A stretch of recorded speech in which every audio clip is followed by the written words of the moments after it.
இந்த குப்பையை போட்டவன்லாம் எங்க இருக்கான்னு நினைக்கிற? மாடியில் இருக்கான். மாடியில் இருந்து குப்பையை கீழே போடுகிறவனும் அதை குனிந்து எடுத்து சுத்தம் பண்ணுகிறவனும் சமூகத்தில் சமநிலையில் இருக்கானா?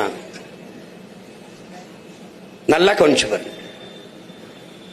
இடஒதுக்கீடு, இந்த இடப்பகிர்வு, இடஒதுக்கீடு என்கிற சொல்லே கூடாது. இடப்பகிர்வு, இடப்பங்கீடு, அதுவும் உரிய பங்கீடு. முதலாக சமபங்கு என்பதை சொல்லாதே. சமபங்கு என்பது எப்படி சரியாக இருக்கும்? மாடியில் இருந்து குப்பையை கீழே போடுகிற நீயும் குனிந்து எடுத்து சுத்தம் பண்ணுகிற நானும் ஒன்றா? ரெண்டு பேரும் சமமா? நீ மாளிகையிலே வாழ்கிறாய், நான் குடிசையிலே வாழ்கிறேன், மண் குடிசையிலே. ரெண்டு பேரும் சமமா? சமமா? நீ 3 வேளை உணவு உண்கிறாய், நான் 1 வேளை உணவுக்கே போராடுகிறேன். ரெண்டு பேருடைய